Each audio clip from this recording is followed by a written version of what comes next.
देखिए बेटा, आज का जो वीडियो लेक्चर है उसके अंदर हम आगे पढ़ने जा रहे हैं। और लास्ट टाइम हमने जो पढ़ा था बेटा वो फ्रिक्शन स्टार्ट किया। तो एक बार कोई भी बच्चा हमें बताएगा कि लास्ट टाइम हम फ्रिक्शन पे कहाँ तक पहुँच गए थे बेटा, कौन सी डेफिनेशन हमने पढ़ ली थी? लिमिटिंग रिएक्शन पढ़ ली थी सर। लिमिटिंग फ्रिक्शन पढ़ लिया था बेटा। तो देखें, सबसे पहले दो टाइप के एक बार मैं बेसिक रिवाइज करवाता हूँ। पहला बेटा हमने जो पढ़ा था वो हमने पढ़ा था स्टैटिक फ्रिक्शन। और जब बेटा हमने स्टैटिक फ्रिक्शन की बात की थी तो हमने एक बात पढ़ी थी कि कोई भी एक सरफेस है और उसके ऊपर बेटा एक ऑब्जेक्ट है। वैसे अगर हम कोई भी अप्लाइड फोर्स इसके ऊपर लगाते हैं और इसको नाम बेटा हमने नाम दिया था अप्लाइड फोर्स, ठीक है। तो इसके अंदर एक ऐसा फ्रिक्शन फोर्स पैदा होगा जो इसके मोशन का अपोज करेगा, अपोजिट डायरेक्शन में अप्लाइड फोर्स से। और बेटा अपोजिट डायरेक्शन में फोर्स पैदा होगा जो इसका क्या करेगा, अपोज। और ये इसको आप कितना भी अप्लाइड फोर्स लगाएं, लेकिन स्टैटिक का मतलब क्या था, रेस्ट की मतलब इसको बिल्कुल भी मोशन नहीं करने देगा। The force of friction which come into play when one body move before on the surface of another body। तो एक बॉडी किसी दूसरी बॉडी के सरफेस से एक्चुअली मूव करने से पहले जो फोर्स ऑफ फ्रिक्शन पैदा होगा वो क्या कहलाता है, स्टैटिक फ्रिक्शन। इसके बाद मैंने दूसरी टर्म आपको पढ़ाई थी और वो पढ़ाई थी बेटा लिमिटिंग फ्रिक्शन। और लिमिटिंग फ्रिक्शन की जब बात करते थे तो लिमिटिंग फ्रिक्शन में क्या था अपने पास, कि अगर अपने पास यही केस, ये बॉक्स है, इसके ऊपर ये अप्लाइड फोर्स लगाते थे और यहाँ फ्रिक्शन अपोजिट डायरेक्शन में होता है। लेकिन क्या करते थे कि जैसे जैसे हम फोर्स को इंक्रीज करते थे तो एक ऐसी लिमिट आती थी जिसके ऊपर ये बॉडी जस्ट चलना शुरू करती थी। जैसे हमने 5 न्यूटन लगाया, फिर 7 लगाया, फिर मान लो 10 लगाया, ये बॉडी नहीं चली। लेकिन मान लो सपोज दैट 10.1 ही लगा दिया या 10.01 ही लगा दिया, तभी ये बॉडी जस्ट चलना शुरू होगी। इसका मतलब मैक्सिमम फोर्स ऑफ फ्रिक्शन कितने न्यूटन था, 10। और 10 न्यूटन देते ही ये बॉडी जस्ट चलना शुरू कर जाएगी, तो इसकी लिमिट खत्म होगी और इसको क्या बोला जाता था, लिमिटिंग फ्रिक्शन। दूसरा अपने पास था बेटा लिमिटिंग फ्रिक्शन। तो बात करते हैं, दो टाइप के फ्रिक्शन बेटा हमने पढ़े हैं, और एक हमने ये पढ़ा लिमिटिंग फ्रिक्शन और दूसरा बेटा हमने स्टैटिक फ्रिक्शन, और एक फ्रिक्शन की डेफिनेशन। अब सभी बच्चे अपनी नोटबुक साथ में रखें और अगली जो हेडिंग है उसको लिखें। दूसरा तीसरे अपने पास बेटा टाइप आती है और वो आती है अपने पास काइनेटिक फ्रिक्शन। तीसरी जो टाइप आती है अपने पास वो आती है बेटा kinetic friction.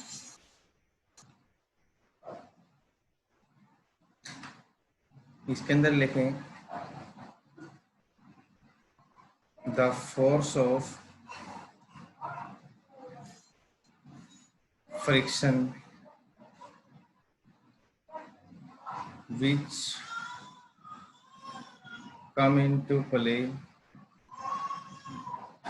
when a body actually move on surface of another, actually move on surface of another।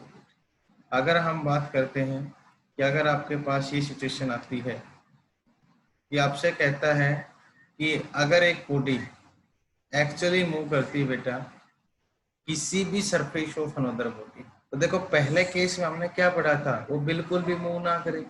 दूसरे केस में बेटा वो जस्ट मूव करे, तो ये हमने क्या पढ़ा था, अप्लाइड फोर्स, ठीक है।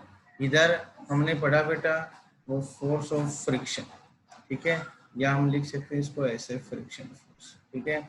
ये वैल्यू बेटा हमने पढ़ी थी। जब हम इसकी बात करते थे यहाँ पे दो वैल्यू पढ़ने के बाद, तो अपने पास क्या सिचुएशन निकल के आई थी वो देखिए। जब फोर्स ऑफ फ्रिक्शन, एक कहता है कि ऐसा force of friction which come into play, तब पैदा होगा when a body actually move. अब मान लो इसकी लिमिट कितनी मानी थी हमने, 10 न्यूटन, और आप यहाँ अप्लाइड फोर्स लगाओ मान लो 15 न्यूटन, तो अब ये बॉडी आराम से इसके ऊपर दौड़ने लगेगी। क्या करेगी? दौड़ने लगेगी, जिसका मतलब इसका मोशन फास्ट हो जाएगा। तो कहता है कि एक ऐसा फ्रिक्शन जो जब पैदा होगा जब एक बॉडी किसी सरफेस ऑफ अनदर बॉडी के ऊपर एक्चुअली अच्छे तरीके से मूव करने लग जाए, तो उस फोर्स ऑफ फ्रिक्शन को क्या नाम दिया जाएगा? Kinetic friction. क्या होगा? Kinetic friction.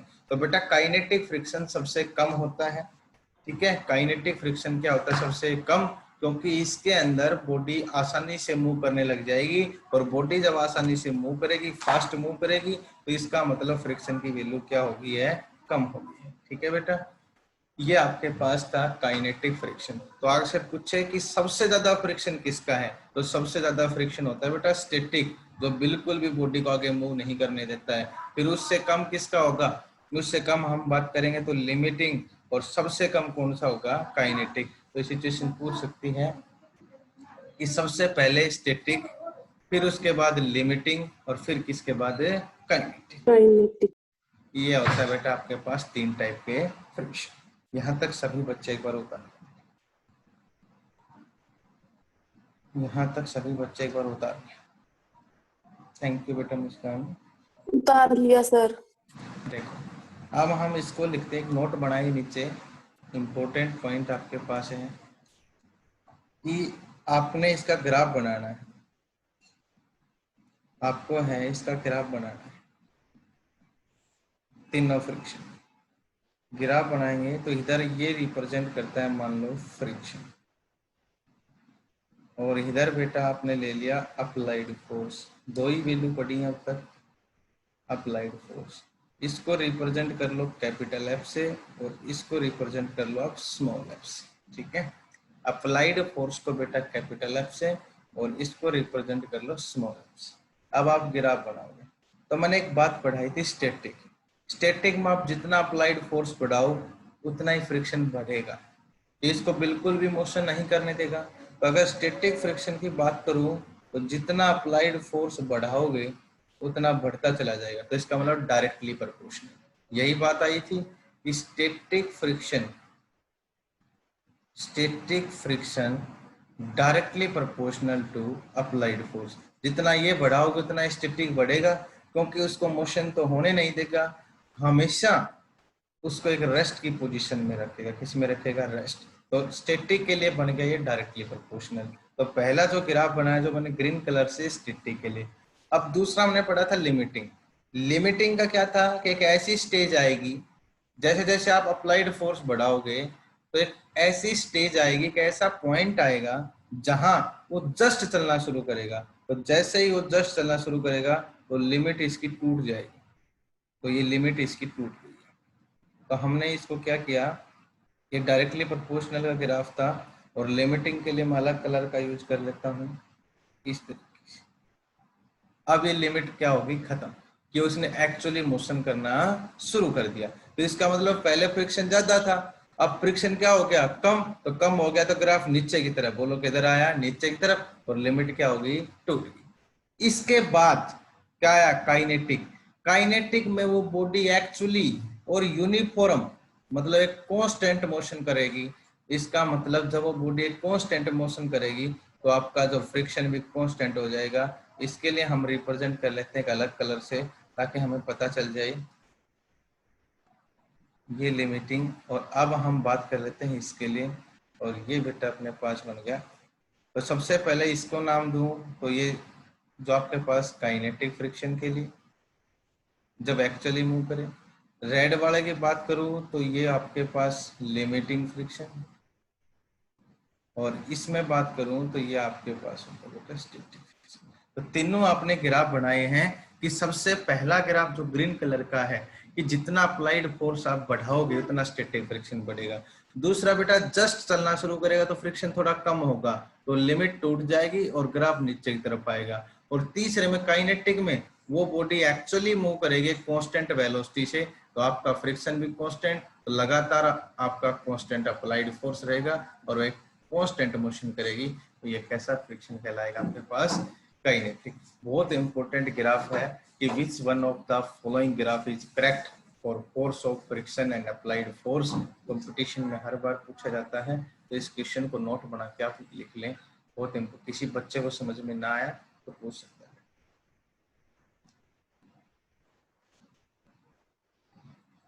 उतार लिया बेटा? Yes sir. तो ये था बेटा के पास तीनों। No sir.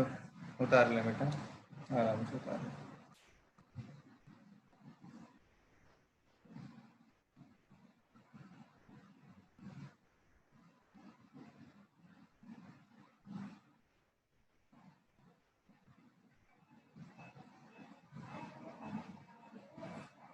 उतार लिए सर।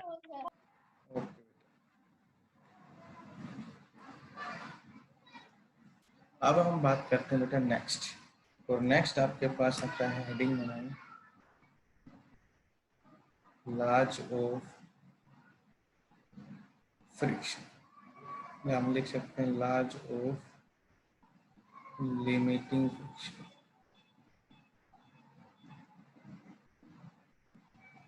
लिमिटिंग फ्रिक्शन के क्या क्या नियम? लाज ऑफ लिमिटिंग फ्रिक्शन, पहला नियम लिखो बेटा, पहला law, limiting friction depends on nature of the surface in contact। पहला लॉ है कि लिमिटिंग फ्रिक्शन डिपेंड करता है nature of surface in contact. ये सीधी सी बात है कि अगर बेटा आपके पास ये सरफेस, अगर ये जितना ज्यादा खुरदरा होगा, जितना ज्यादा रफ होगा, तो उतना ज्यादा मोशन में क्या आएगी, रुकावट। सीधी सी बात, अगर रोड के ऊपर गड्ढे ज्यादा होंगे तो गाड़ी धीरे चलेगी, और एक प्लेन सरफेस होगा तो गाड़ी तेज चलेगी। तो इसका मतलब पहला काम है कि लिमिटिंग जो फ्रिक्शन है वो डिपेंड करता है बेटा नेचर ऑफ द सरफेस, कि सरफेस का नेचर कैसा है ना। आपके पास जो सरफेस है वो किस नेचर का है, रफ है या स्मूथ, ठीक है, या तो कैसा है रफ या वो कैसा है स्मूथ। अगर वो स्मूथ है तो इसका मतलब फ्रिक्शन बहुत कम है, अगर वो रफ है तो इसका मतलब फ्रिक्शन बहुत ज्यादा है, ठीक है। तो पहला काम है कि आपके पास जो लिमिटिंग फ्रिक्शन है वो डिपेंड करता है आपके किसके ऊपर बेटा, नेचर के ऊपर। अगर आपका रफ है तो फ्रिक्शन ज्यादा है, और अगर आपका कम है तो फ्रिक्शन क्या है बेटा, कम है। दूसरे में अगर मैं बात करूं बेटा, तो दूसरा आपके पास क्या कहता है वो देखो, दूसरा the limiting friction acts tangential to the two surface in contact and opposite to direction of motion of body, opposite to direction of motion of body. दूसरे में देखो क्या कहते हैं, the limiting friction act tangency. Limiting friction काम करता है tangency to the surface in contact and opposite to direction of motion of body. दूसरे लॉ में क्या कहता है भैया आपके पास, वो समझेंगे। तो दूसरे लॉ की बात करते हैं, सपोज दैट आपके पास बेटा ये सरफेस, ये बॉक्स है, आपने इधर लगाया अप्लाइड फोर्स, इधर पैदा हुआ फ्रिक्शन फोर्स, ठीक है। तो आप देखिए किसी भी सरफेस को टच करेगा, टेंजेंशियली। टेंजेंट क्या होता है कि आप जैसे आपके पास कोई भी ऐसे सफेयर है और आप इसके ऊपर किसी पॉइंट को टच करके परपेंडिकुलर डाल लेंगे तो ये क्या कहलाता था अपने पास? टेंजेंट। क्या कहलाता था? टेंजेंट। बेटा जिसका माइक ऑन है ऑफ करें, माइक ऑन है वो ऑफ कर ले बेटा। तो देखें ये अप्लाइड फोर्स है और ये आपका फ्रिक्शन फोर्स है बेटा। अप्लाइड फोर्स है तो इसका मतलब इधर ही डायरेक्शन ऑफ मोशन है, ठीक है। तो पहला काम तो यही हो गया, opposite to direction of motion. तो इसका मतलब लिमिटिंग फ्रिक्शन मोशन के डायरेक्शन से क्या होगा? अपोजिट। लिमिटिंग फ्रिक्शन मोशन की डायरेक्शन से क्या होगा? अपोजिट। दूसरा देखो, तो आप किसी भी सरफेस के ऊपर किसी भी पॉइंट पे टेंजेंट डाल दो, ठीक है, तो इसका मतलब एक्ट टेंजेंशियली। क्या है? To the to surface in contact. एक सरफेस तो नीचे वाला है और एक इस बॉडी का खुद का, तो दो सरफेस कॉन्टेक्ट में आते हैं तो कहता है कि जो फोर्स ऑफ फ्रिक्शन है वो एक्ट टेंजेंशियली। कैसे काम करता है? टेंजेंशियली। और टेंजेंट का आपको पता है कि किसी भी पॉइंट से टच करके एक लाइन जो हम खींचते हैं वो क्या कहलाती है? टेंजेंट। क्या कहलाती है? टेंजेंट। ये दोनों ला सभी बच्चों ने उतार लिए हैं, समझ में नहीं आए हैं तो बेटा पूछ। कि लिमिटिंग फ्रिक्शन है डिपेंड करता है नेचर पे। दूसरा लिमिटिंग फ्रिक्शन है opposite to direction of motion और एक्ट करता है tangentially to surface in a contact. यहाँ तक बताएं किसी बच्चे को? कर लेंगे बेटा? Yes, sir. Yes, sir. Thank you. अब हम बात करते हैं और वो अपने पास नेक्स्ट आता है तीसरा लॉ। और तीसरे लॉ में हम बात करते हैं बेटा, वो ध्यान से देखें तीसरे लॉ के अंदर क्या सिचुएशन निकलती है। तीसरे लॉ में कहता है value of limiting friction is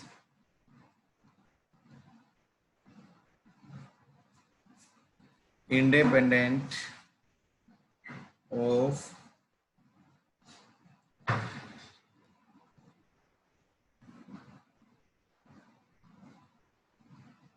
area of surface in contact so long as the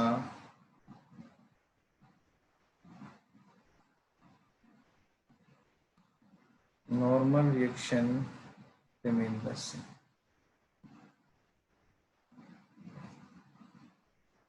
ये मोस्ट इंपॉर्टेंट आपके पास थर्ड लॉ है कि कहता है कि वैल्यू ऑफ लिमिटिंग फ्रिक्शन, जो लिमिटिंग फ्रिक्शन है वो डिपेंड नहीं करता बेटा area of surface in contact so as long as the normal reaction remain the same. अगर नॉर्मल रिएक्शन सेम हो तो ये एरिया ऑफ कॉन्टैक्ट के ऊपर डिपेंड नहीं करता, ये डिपेंड करता है नॉर्मल रिएक्शन के ऊपर। देखो सबसे पहले तो हम बात करते हैं इस के ऊपर, ये अपना एक सरफेस है, ये अपना बेटा एक बॉक्स है। आपने दोनों बात पढ़ रखी है, हमेशा एक्चुअल वेट नीचे की तरफ होगा एमसी, और ये आपने पढ़ रखा है कि ये नॉर्मल रिएक्शन फोर्स या पीरियड वेट हमेशा किधर होता है? ऊपर, जिसको आर से डिनोट करते हैं और इसको बोलते हैं normal reaction force. Normal reaction force ये भी। तो वेट तो बेटा इसका क्या होगा? डाउनवर्ड एमजी नीचे की तरफ और आर किधर होगा? तो एक्सपेरिमेंट करके देखा गया सबसे पहले, अगर हम इसके ऊपर कोई भी अप्लाइड फोर्स लगाते हैं, मान लो अप्लाइड फोर्स ऐसे, ये हमने अप्लाइड फोर्स, ठीक है, तो सबसे पहला काम आपको क्या कहा गया है कि value of limiting friction. Limiting friction की जो वैल्यू है वो डिपेंड नहीं करती है बेटा area of surface in contact. इस एरिया पे डिपेंड नहीं करेगी कितना एरिया आपस में कॉन्टेक्ट में है, पहले सरफेस का और दूसरे सरफेस का। ये डिपेंड करेगी बेटा कि नॉर्मल रिएक्शन फोर्स कितना है। तो एक्सपेरिमेंट करके देखा गया। अब प्रत्येक बच्चे की ध्यान सिर्फ और सिर्फ स्क्रीन पे होने चाहिए। एक बार लिखना बंद करते हैं बेटा और समझ लें इस पॉइंट को। अगर मैंने एक बार ये ब्लॉक लिया और ये ब्लॉक लिया आपने एक, और ऐसे ही इसको जोड़ दिया किसी दूसरे ब्लॉक के साथ, स्ट्रिंग के साथ, और ये ब्लॉक ले लिया बी। ठीक है बेटा, और यहाँ अप्लाइड फोर्स लगा दिया है।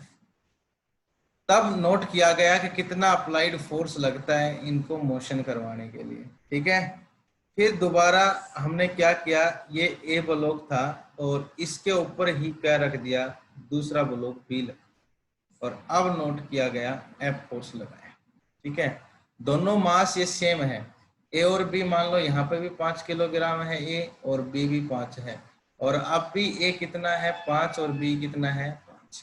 लेकिन आप एक बात समझ पा रहे होंगे, आप सभी बच्चे एक बात समझ पा रहे होंगे कि अब एरिया ऑफ कॉन्टैक्ट इतना है जो मैंने नीचे निशान लगाया, और इसके अंदर एरिया ऑफ कॉन्टैक्ट डबल हो गया। देखते एक तो ये है और इसका एरिया ऑफ कॉन्टैक्ट ये है।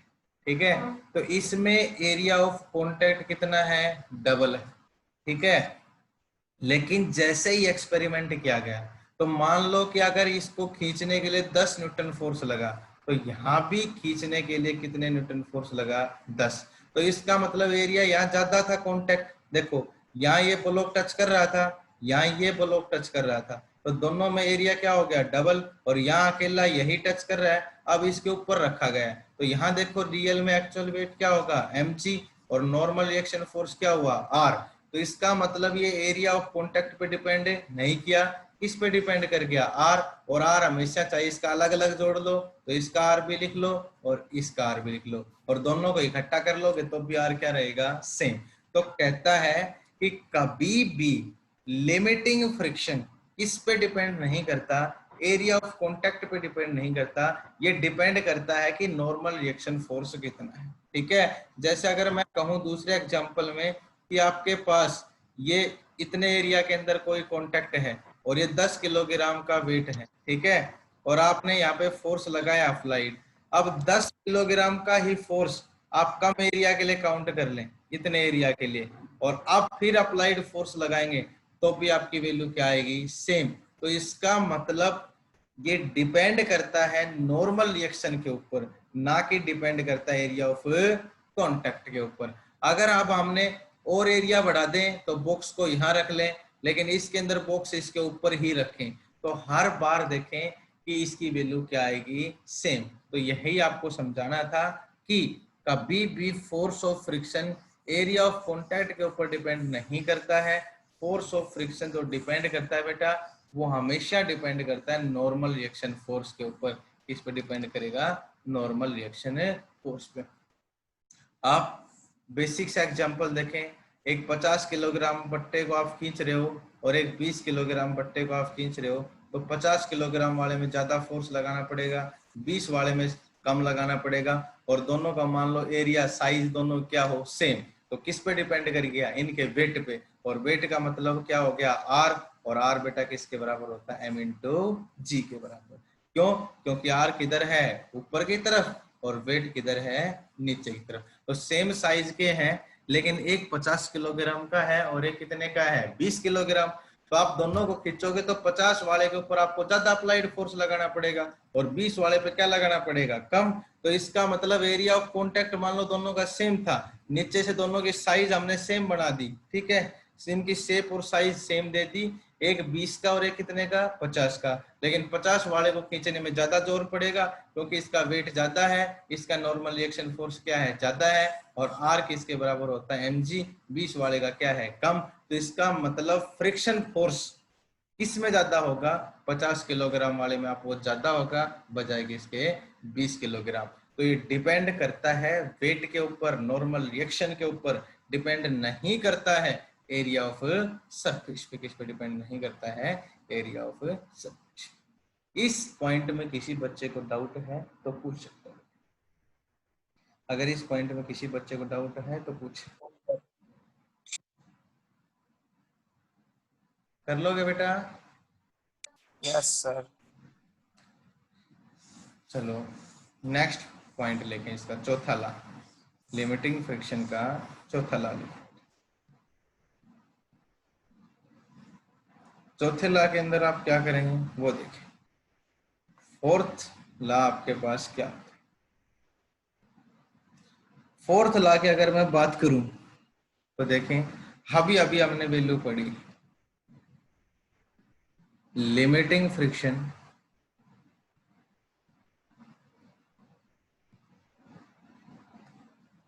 is directly proportional to normal reaction। यही वैल्यू पढ़ी है बेटा कि जितना ज्यादा वजन होगा उतना नॉर्मल रिएक्शन क्या होगा, ज्यादा। तो मैं लिख सकता हूं यहां से लिमिटिंग फ्रिक्शन के एफ एल से डिनोट कर लो, डायरेक्टली प्रोपोर्शनल टू क्या आया।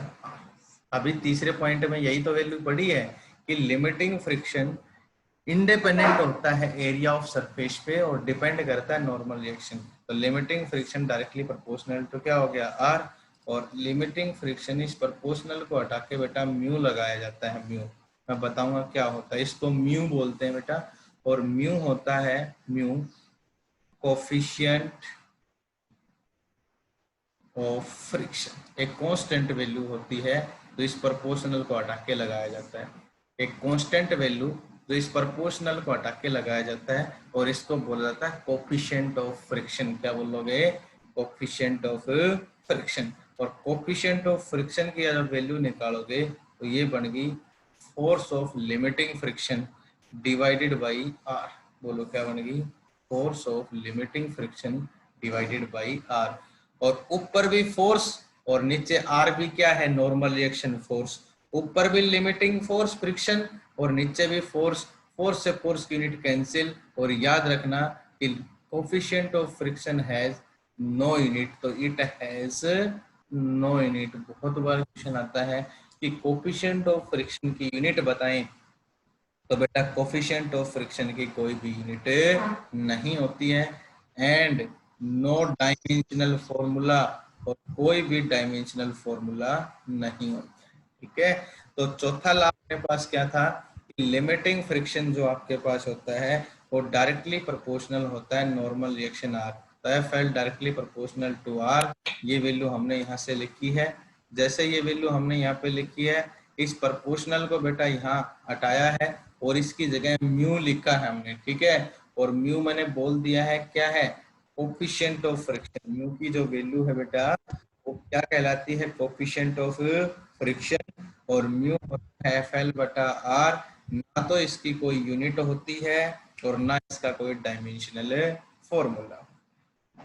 यहाँ तक प्रत्येक बच्चा उतार ले बेटा। ये 4 लॉ पढ़ाए हैं और चारों लॉ डिपेंड हैं लॉ ऑफ फ्रिक्शन पे।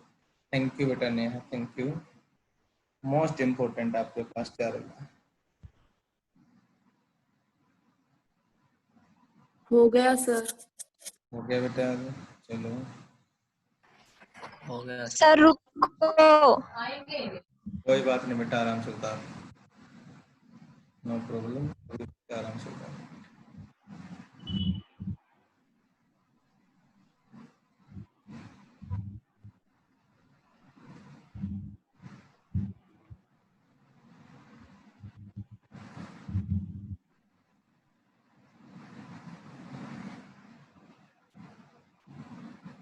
सर सर हाँ बेटा बोलो।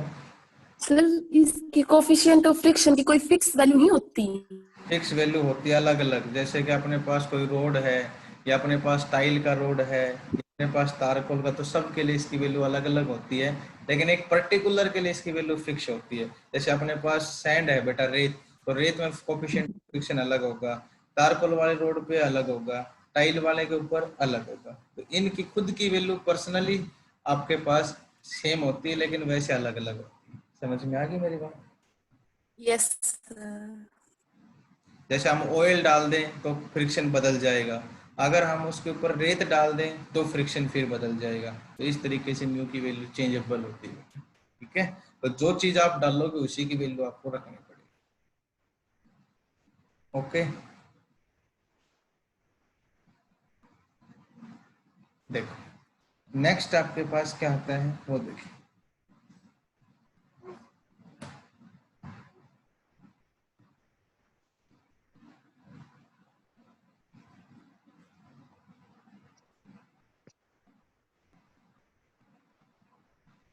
सबसे पहले आपके पास अब आता है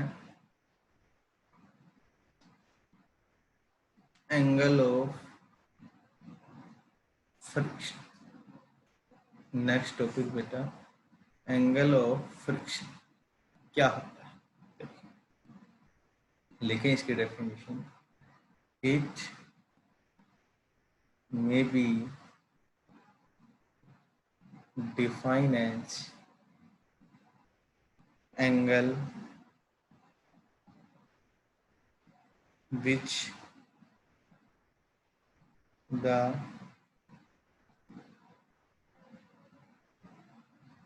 resultant of limiting friction and normal reaction make with the normal reaction। ये कहता है बेटा आपके पास कि इट में भी define as the angle with the resultant of limiting friction and normal reaction make with the normal reaction. देखो क्या है, ध्यान से समझना बेटा। पहले मैं डायग्राम बना के समझाऊंगा तब आपको अच्छे से डेफिनेशन समझ। यही आपके पास बेटा पॉइंट होता है।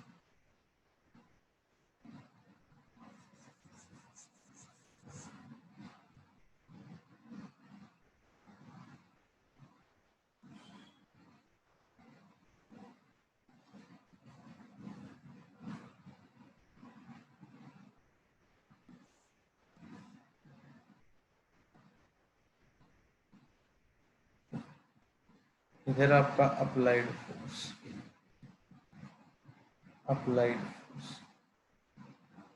इधर आपका बेटा फोर्स ऑफ फ्रिक्शन या लिमिटिंग फ्रिक्शन FL के नाम से, ठीक है।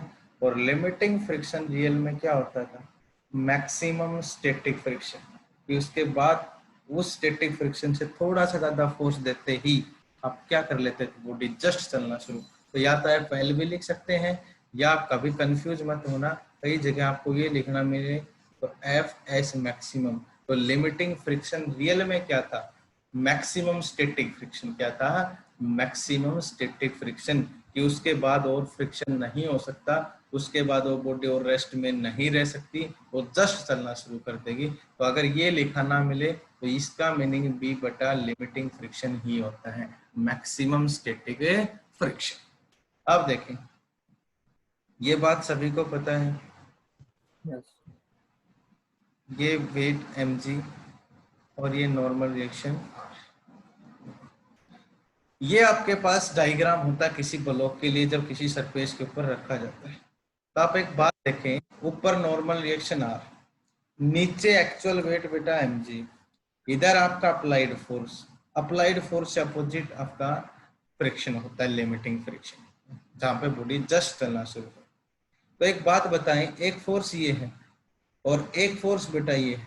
दो फोर्स अगर ऐसे हैं, एक फोर्स ये है और एक फोर्स ये है, तो दो फोर्स आपके परपेंडिकुलर हैं यहाँ पे। तो यहाँ पे पैरेललोग्राम ला लगाओगे तो दो वेक्टर अगर दो साइड रिप्रेजेंट करते हैं तो डायगोनल क्या बताता था, रिजल्टेंट। जैसे ये F1 है, ये क्या होता था F2, तो इन दोनों का रिजल्टेंट कौन बताएगा, F, और ये डायगोनल था। और यहाँ आप ऐसे पैरेललोग्राम वेक्टर में पढ़ा होगा आपने, किसने पढ़ा बेटा, वेक्टर में। जब दो फोर्स दो साइड किसी पैरेललोग्राम के बताते हैं तो उन दोनों का रिजल्टेंट डायगोनल बताएगा। कौन बताएगा, डायगोनल, ठीक है। और ये आपने वेक्टर में पढ़ा होगा पैरेललोग्राम ला, क्या पढ़ा होगा, पैरेललोग्राम ला। तो देखो ये वेक्टर और ये वेक्टर दोनों फोर्स है, तो ये दोनों अगर फोर्स है बेटा तो इन दोनों का रिजल्टेंट डायगोनल, तो इन दोनों का रिजल्टेंट मैं ये मान लिया, इन दोनों का रिजल्टेंट ये, ठीक है। इन दोनों का जो हमने रिजल्टेंट माना है वो हमने बेटा ये माना। ठीक है। और इसकी जब हम वैल्यू यहाँ से निकालेंगे तो इसको थोड़ी देर के लिए मैं एफ डैश लिख लेता हूँ। क्या लिख लेता हूँ? F dash. बोलो यहाँ तक किसी बच्चे को डाउट है बेटा? ये हमने सिर्फ इन दोनों का क्या निकाला है? इन दोनों का सिर्फ हमने रिजल्टेंट निकाला है। क्या निकाला है? रिजल्टेंट। एफ पैरेललोग्राम लगा दो, इनको इन लाइन को मिला दो आप यहाँ पे, ठीक है। जैसे ही आप इन लाइन को यहाँ मिलाएंगे, इनको ऐसे मिला देते हैं,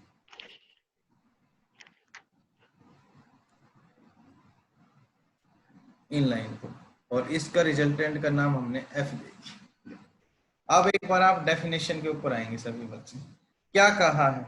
it may be define as angle, वो एंगल विच द, जो कौन सा, resultant of limiting friction and normal reaction.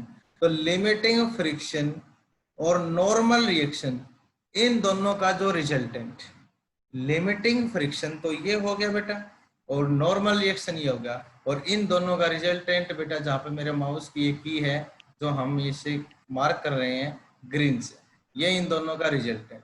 ये जो रिजल्टेंट किसके साथ बनाएगा? Normal reaction. तो नॉर्मल रिएक्शन ये है, तो इन दोनों के बीच का जो ये एंगल है बेटा, ये एंगल, इसको हमने लिखा क्या? Angle of friction. क्या लिखोगे आप? Angle of friction. बेटा माइक ऑफ कर ले जिसका ऑन है, माइक ऑफ करे बेटा जल्दी। तो देखें, सबसे पहले हमने क्या बात पढ़ी यहाँ पे, बिल्कुल सिंपल सा है कि जहां बेटा हमने लिमिटिंग फ्रिक्शन और नॉर्मल रिएक्शन का रिजल्टेंट ये लगाया है, और जब दो साइड पैरेललोग्राम की किन्हीं दो फोर्स के द्वारा रिप्रेजेंट की जाती है, दो साइड किसी पैरेललोग्राम की दो फोर्स अगर रिप्रेजेंट करते हैं, उन दोनों का रिजल्टेंट डायगोनल बताता है पैरेललोग्राम का। कौन बताता है? डायगोनल। तो ये पैरेललोग्राम का हो गया डायगोनल। अब इन दोनों का रिजल्टेंट हो गया जो मैंने एफ लिखा है ये, ठीक है। किस किस का रिजल्टेंट? लिमिटिंग फ्रिक्शन का और आपके पास रिजल्टेंट फोर्स का, ना सॉरी नॉर्मल रिएक्शन का, दोनों का रिजल्टेंट कौन हो गया? एफ। ये रिजल्टेंट फोर्स इस आर के साथ जो एंगल बनाएगा, इस आर के साथ ये एंगल बनाएगा, तो ये क्या कहलाएगा? Angle of friction. तो आप क्या लिखोगे इसके हो? It may be define as the angle which the resultant of limiting friction and normal reaction. Limiting friction और नॉर्मल रिएक्शन का जो रिजल्टेंट फोर्स आएगा, वो फोर्स नॉर्मल रिएक्शन के साथ जो एंगल बनाएगा, वो एंगल ऑफ फ्रिक्शन कहलाएगा। क्या कहलाएगा? Angle of friction. अब सपोज दैट मैं इस पॉइंट को नाम दे देता हूं, इस पॉइंट को बी नाम दे देता हूं, इस पॉइंट को सी नाम दे देता हूं। तो अगर मैं एक बात निकालूं यहाँ से, ट्रायंगल ओ बी सी, इस ट्रायंगल, अगर मैं tan थीटा निकालूं, क्या निकालूं बेटा? tan theta. तो इस ट्रायंगल में ओ बी और सी, ये पॉइंट है सी। तो आप एक बार देखें, थीटा के सामने वाला क्या होता है? परपेंडिकुलर। जो आप मैथ में पढ़ चुके हैं कि इस ट्रायंगल के अंदर थीटा के सामने वाला परपेंडिकुलर, ये वाला बेटा बेस, तो बच गया, ये क्या बचेगा? हाइपोटेन्यूज। और tan थीटा आपने पढ़ा था परपेंडिकुलर बटा बेस। तो परपेंडिकुलर क्या है? बीसी, और बेस क्या हो गया बेटा? ओबी। बेस क्या हो गया अपने पास? ओबी। देखो इस ट्रायंगल से ओ बी सी ट्रायंगल से tan थीटा निकाला, तो परपेंडिकुलर हो गया बीसी, बेस हो गया बेटा ओबी, ठीक है। अब आप खुद कह रहे हो पैरेललोग्राम है, तो ये जो बीसी साइड है, ऊपर वाली साइड, ये नीचे वाली के बराबर होगी। ओबी जो साइड है, ये ओसी के बराबर होगी, क्योंकि पैरेललोग्राम है। तो पैरेललोग्राम इस तरीके से बनाते हैं, आप ऐसे बनाते हैं, सॉरी बेटा, कि आमने सामने की जो लाइन होती है वो इक्वल और पैरेलल होती हैं, ठीक है। तो इसका मतलब बीसी के सामने क्या है? इस पॉइंट को थोड़ी देर के लिए मैं ए लिख दूं, तो बीसी किसके बराबर हो गया? ओए। और ओबी किसके बराबर हो गया? इस, ठीक है। अब मैं इसको सोल्व करता हूँ। tan थीटा, देखो बीसी और पैरेललोग्राम है तो किसके बराबर होगा? ओए, और ओए की वैल्यू क्या है? F L. बोलो इधर कौन सा वेक्टर आ रहा है? F L. तो इसको यहाँ पे लिख दूं मैं एफ एल, क्या नाम देता हूँ? F L, divided by O B. O से लेके बी क्या है? आर। क्या है बेटा? आर। तो ये क्या वैल्यू निकल के आ गई? आर, ठीक है। अब एक बात देखना, मैंने थोड़ी देर पहले लॉ ऑफ लिमिटिंग फ्रिक्शन में पढ़ाया था कि एफ एल किसके बराबर होता है? Mu into R. बोलो एफ एल किसके बराबर, limiting friction mu into R. तो एफ एल बटा आर किसके बराबर हो गया, म्यू। तो यहाँ मैं पुट कर सकता हूँ tan theta is equal to F L बटा आर करोगे तो बेटा किसके बराबर आ जाएगा, म्यू। तो tan theta angle of friction किसके बराबर होता है, कोफिशिएंट ऑफ फ्रिक्शन। किसके बराबर लिख सकते हो आप यहाँ से, कोफिशिएंट ऑफ फ्रिक्शन, म्यू के बराबर। बिल्कुल सिंपल सा था। इस ट्रायंगल में O B C tan theta निकाला है और टेन थीटा निकाला है परपेंडिकुलर बी सी बटा ओ बी, ठीक है। इसके बाद हमने पैरेललोग्राम है तो आमने सामने की भुजाएं, आमने सामने की साइड्स इक्वल होती हैं। तो बी सी किसके इक्वल होगी, ओ ए, और ओ बी किसके इक्वल होगी, ए सी। तो बी सी की जगह ओ ए भी पुट कर सकते हैं। तो ओ ए की वैल्यू क्या रिप्रेजेंट कर रहा है, एफ एल। तो एफ एल लिख दिया। ओ बी किसको रिप्रेजेंट कर रहा है, आर। तो किसको लिख दिया, आर। और फॉर्मूला लगा दिया जो पिछले वाले क्वेश्चन में पढ़ चुके हैं, F L is equal to mu into R. और वैल्यू जैसे हम पुट करते हैं तो टेन थीटा किसके बराबर आता है, म्यू के बराबर आता है। और यहाँ से हम आसानी से निकाल सकते हैं।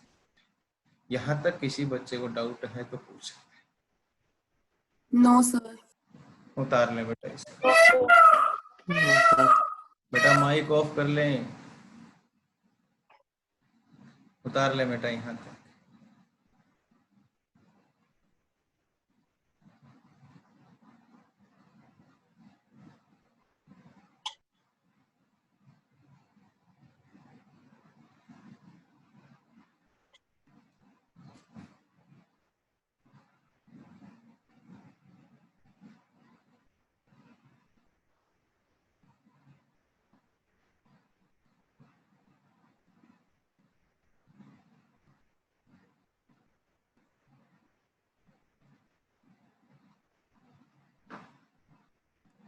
उतार लिया बेटा,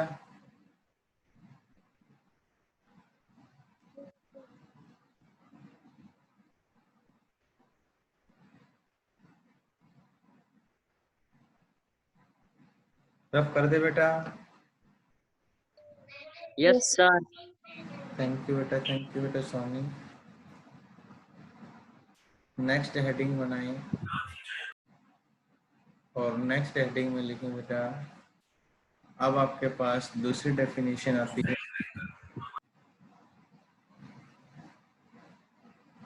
एंगल ऑफ रिपोर्ट। दूसरे में हम बात करते हैं बेटा, और वो आपके पास आता है एंगल ऑफ रिपोर्ट।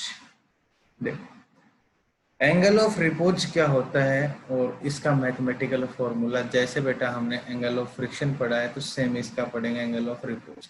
इसको लिखेंगे, it may be defined as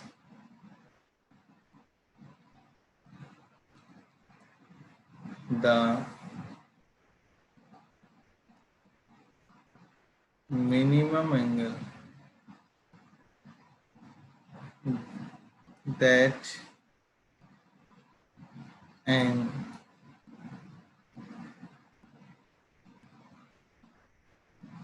inclined plane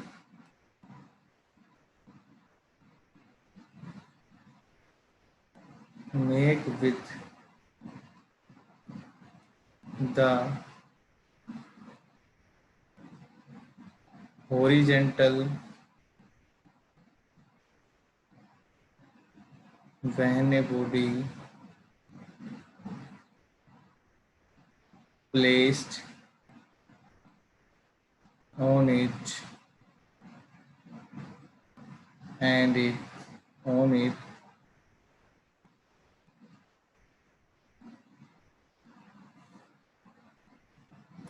just begin to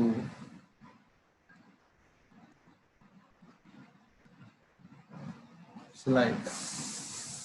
ये कहता है बेटा आपके पास एंगल ऑफ रिपोर्ट। देखो समझाएंगे इसको अच्छे से, पहले इसकी डेफिनेशन आप अच्छे से उतार लें। प्रत्येक विद्यार्थी इसके डेफिनेशन को उतार लें। इसको हम यहाँ पे लिख रहे हैं एंगल ऑफ रिपोर्ट। इसमें क्या कहता है कि it may be define as the minimum angle, वो कम से कम angle that an inclined plane with the horizontal, जो इंक्लाइंड प्लेन बनाएगी हॉरिजेंटल के साथ, जिसके ऊपर किसी बॉडी को रखते ही वो बॉडी नीचे आना स्टार्ट कर दे। तो इसका मतलब कुछ इस प्रकार से मैं आपको समझाता हूँ।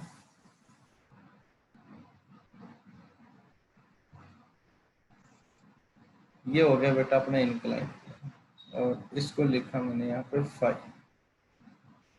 बेटा थीटा का सिंबल ये लिखना है और फाई का सिंबल ये लिखना है, थोड़ा ताकि आपको पता चल जाए कि इनके अंदर डिफरेंस। ठीक है बेटा, माइक ऑफ कर लें। ऐसे हमने लिखना है फाई का सिंबल। ठीक है, फाई भी बेटा एंगल को ही रिप्रेजेंट करता है, और वहां पे हमने थीटा लिखा था, तो यहाँ पे हम इसको फाई लिख लेते हैं, फाई बोला जाता है इस सिंबल। ठीक है, तो अगर हम बात करें, आपने अपने घरों के बाहर गेट के पास स्लोप बनाते हैं, तो उस स्लोप को आपने देखा कि उसके ऊपर अगर हम कोई भी चीज रख देते हैं तो वो लुढ़क के नीचे चली जाती है। उस स्लोप के ऊपर अपने पास इस तरीके का होता है, अपने घरों के बाहर जो हम बनाते हैं बेटा वो इस तरीके का होता है। अगर हम उसके ऊपर यहाँ कोई भी वस्तु रखते हैं तो लुढ़क के कहाँ जाती है, नीचे। तो इसका मतलब ये सरफेस हो गया अपना, और इस तरीके का स्लोप बनाते हैं तो यहाँ रखोगे वो किधर आ जाएगी, नीचे। तो ये इनक्लाइंड प्लेन है बेटा, जो आपको ऊपर नजर आ रही है लाइन, ये इनक्लाइंड प्लेन, और ये नीचे वाली क्या है, हॉरिजेंटल, मतलब अपनी अर्थ मान लें। ठीक है, अपनी धरती के ऊपर हम इनक्लाइंड प्लेन जब भी बनाते हैं तो क्या करते हैं, सबसे पहले कंडीशन अपने पास कि जब हम इसके ऊपर बनाएंगे तो क्या सिचुएशन आएगी। ये अपने पास होगी बेटा हॉरिजेंटल सरफेस, हॉरिजेंटल सरफेस। तो इसके साथ और ये इंक्लाइंड प्लेन बनाएंगे। अब यहाँ अगर आप कोई भी बॉक्स रखो यहाँ, तो वो अपने आप लुढ़क के कहाँ जाएगा, नीचे, स्लाइड करके कहाँ आएगा, नीचे। तो जैसे ही कहता वो मिनिमम एंगल जिसके ऊपर एक इंक्लाइंड प्लेन किसके साथ बनाए, हॉरिजेंटल, तो ये बेटा होगी इंक्लाइंड प्लेन, ये होगी इंक्लाइंड प्लेन, झुकी हुई प्लेन। ठीक है, और किसके साथ बनाए, हॉरिजेंटल, तो एंगल फाई। तो ये वो मिनिमम से मिनिमम एंगल जिसके ऊपर ये बॉडी हमने यहाँ रखी और रखते किधर आना शुरू कर दे, नीचे आना शुरू कर दे। सपोज दैट हम मैथमेटिक्स की भाषा में पढ़ते हैं, अगर हमने पहले ये बनाया 5 डिग्री एंगल, कितना बनाया 5, ये नहीं आई नीचे। फिर हमने मान लो बनाया 10 डिग्री, ये नहीं आई।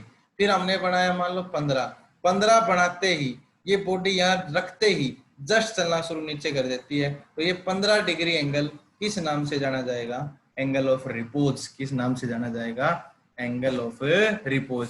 तो कहने का मतलब इनक्लाइंड प्लेन, ये मतलब आपकी सरफेस है बेटा, इसके ऊपर आप ऐसे तिरछा आप एक प्लेन बनाएंगे और इस हॉरिजॉन्टल के साथ जो एंगल बनेगा वो एंगल आपके पास क्या कहलाएगा, एंगल ऑफ रिपोज। जिस इंक्लाइंड प्लेन के ऊपर आप कोई भी वस्तु रखें और रखते ही वो नीचे चलना शुरू कर दें, तो मिनिमम से मिनिमम, आप जैसे आपने 15 डिग्री आया, अगर आप 14 भी कर दोगे तो भी ये यहाँ चलना शुरू नहीं करेगा। बेटा माइक ऑफ कर लें। अगर आपने 14 डिग्री भी बना दिया तो भी नहीं चलेगा। इसका मतलब 14 डिग्री एंगल ऑफ रिपोज नहीं है। तो मिनिमम एंगल कितना देना पड़ेगा, 15। अब आप 15 से 20 बढ़ाओ, 30, 35, 40, जितना बढ़ाओगे उतना तेज दौड़ के नीचे की तरफ आएगी, लेकिन कम से कम कितना होना चाहिए, 15 डिग्री। तो ये 15 डिग्री किस नाम से जाना जाएगा, एंगल ऑफ रिपोज। तो ये डेफिनेशन थी बेटा कि इनक्लाइंड प्लेन हॉरिजॉन्टल के साथ जितने डिग्री का एंगल बनाएगी कम से कम, जिसके ऊपर किसी बॉडी को रखते ही वो बॉडी नीचे आना शुरू कर दे, तो उसको किस नाम से जाना जाता है, एंगल ऑफ रिपोज। इस डेफिनेशन में किसी को डाउट है, इसका एक्सप्रेशन हम नेक्स्ट क्लास में पढ़ेंगे। इसकी डेफिनेशन में अगर किसी बच्चे को डाउट है तो बेटा पूछ, किसी बच्चे को इसकी डेफिनेशन में अगर डाउट है तो बेटा पूछ सकता है।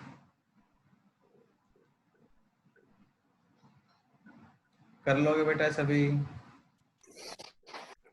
Yes, sir. थैंक यू बेटा।